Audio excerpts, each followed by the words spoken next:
Сәлеметсіздер ме көрермендерім? Суықтау мен тұмауратуға қарсы ас содасының керемет емдік қасиеті бар екенін білесіз бе?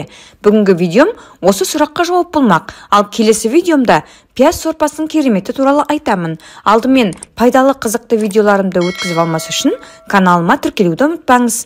Ас содасымен де емделуге болады. Күнделікті өмірде жиі қолданылатын ас содасының қыс мезгілінде бас көтеретін суықтау мен тұмауратуға қарсы керемет емдік қасиеті бар. Қатты жаурағанда, мұрын бітеліп қалса да, дәріханаға жүгірмей ас содасының көмегіне жүгінсеңіз болады. Тұмаудың белгісі білінсе, тыныс алу қиындап, тамағыңыз жыбырлай бастаса, орта көлемдегі ыдыстағы қайнаған ыстық суға 1 шай қасық ас содасын салып, тыныс жолдарын 80 градус шамасындағы буға бұлау қажет.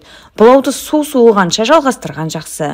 Бұлау кезінде көзді жұмып, басқа сүлгі не орамал жауып алған жақсы. Сонда сода аралас ыстық бу тура тыныс жолдарына әсер етеді.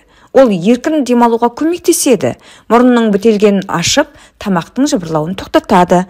Ас содасы қосылған суға тамақты шаю, баспа, ангинаны көтерілуден сақтайды.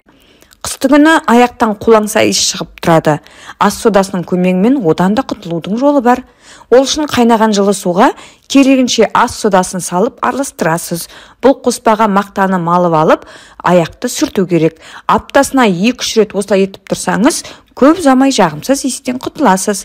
Міне, әрбір үйде кездесетін кәдімгі ас содасының осындай да пайдалы емдік қасиеті бар. Бүгінгі видеом осындай. Видеом ұнаса лайк басып, пікір жазуды және достарыңызбен бөлісуді ұмытпаңыз. Келесі видеоға дейін сау болыңыздар.